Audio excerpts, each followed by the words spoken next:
If you are a dentist and you are a PPO insurance provider and you want to transition out of that PPO plan and drop it, then this video is for you. There are several things you need to do before you drop an insurance plan. So here's a few steps that you should consider, and I think it's going to make it much easier for you, and this is exactly what we did. Number one, you need to create a value for your practice. And I use the example of Apple versus any other laptops. I love Apple computers. I have a laptop that's like $3,000. You can walk into any Staples store and buy a laptop for $900, which is usually some disaster PC that has a bunch of issues in like a year. My Apple laptops usually run for over 10 years and everything works on it, and it's just a really cool product. And I'm willing to pay the extra for it. And a lot of people do, because Apple is really busy and they never have sales, they never have coupons, they never have blowout sales and things like that, because they focus on value. And this is exactly what you want to do for your practice. Focus on value.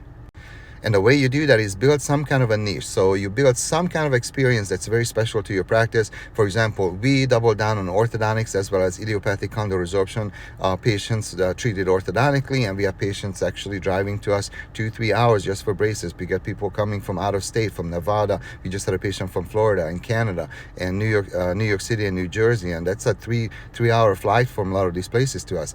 So if you create some kind of a valuable, unique experience for your patients, which is going to be your niche, then patients going to want to stay with you, even if it's going to cost you more to get treatment. And that's the gist of it.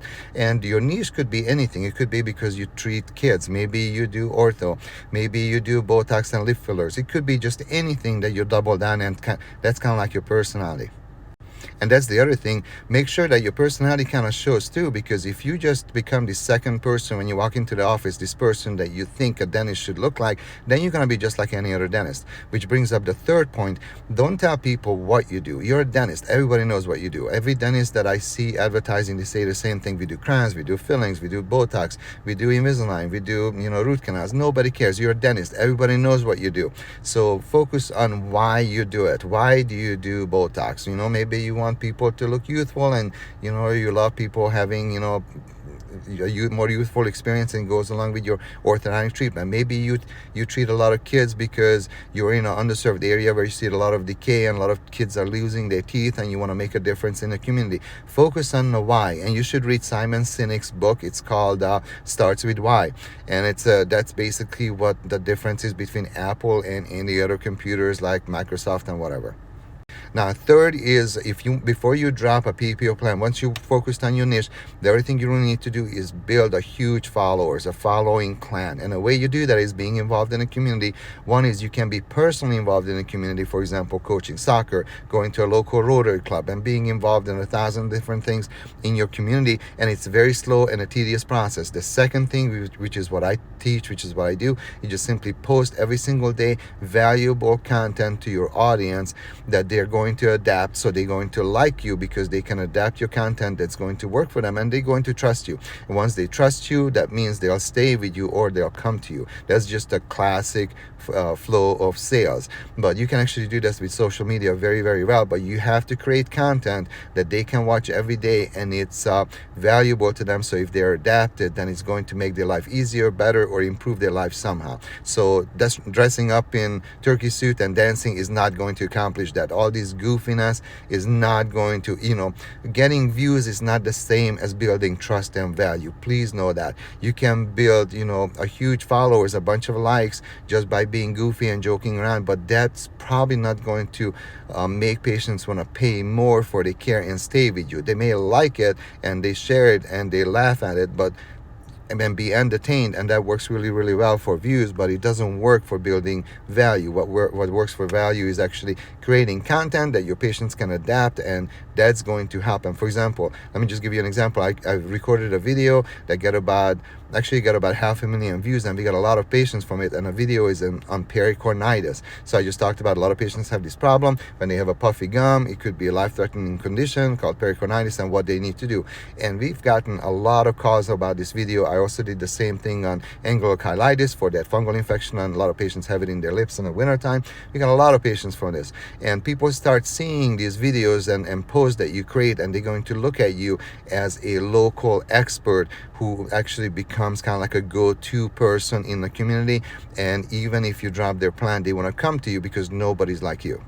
Now, once you've done all that in the background, now you can start thinking about dropping a plan. So now what you're going to do is you're going to train your team, or you're going to hire somebody to train your team to basically talk to patients about transitioning out of the plan. And you're going to be very careful. The whole team have to be on board, because patients look at dental insurance like medical insurance. Like if you not in network, they can come to you. You have to get it in their head. It's not like that in dentistry, and you have to double down on your value and telling patients your story. Because remember, it's very important that you tell your story, because if you don't tell your story, your most disgruntled employee or patient is going to tell your story. So you better tell your story, because otherwise it's not going to be good. So you need to focus on your why, tell your story, talk to your patients what it will be like when you transition out of their plan, and how much value they're getting from your office and from you by coming to you. You really need to double down on all of that, and don't just send them a letter or you're going to lose all of them. You really need to do all these steps, and in my opinion, you need to see patients twice before you consider dropping their plan. So that's going to take about 2 cleanings, which is about a year,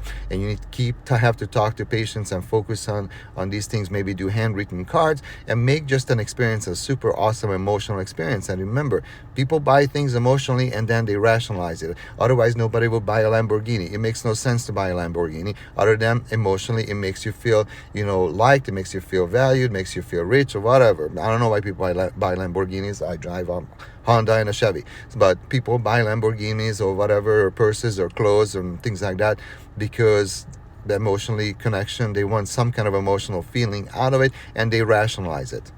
Nobody buys a Lamborghini to take groceries home. So just, focus on an emotional experience in your practice that the patients have. So if you have a grouchy front office person who doesn't smile when they come in, you're going to lose all those patients to the PPO. They're not going to come to you and pay you more to look at your grouchy person's face when they walk in. They may put up with it because with the PPO plan, you're a cheaper practice, but as soon as you're not the cheaper option, they're going to leave.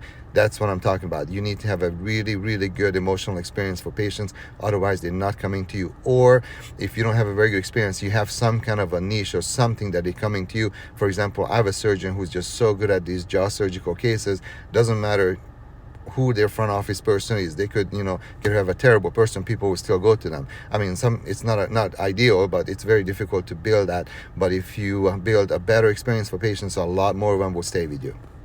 And last and foremost, be careful about these letters. Some of the PPO plans require you to send a letter, but you need to be talking to patients first. And even if you send a letter, you need to give them the facts, but you need to sandwich it between a good and then the facts and then a great. So you need to sandwich it between 2 great newses. It's kind of like what we call a heart. You sandwich the bad news between 2 good news. So this is how I would do it. If you have any questions, my link is in my bio for one-on-one coaching. This is what I do.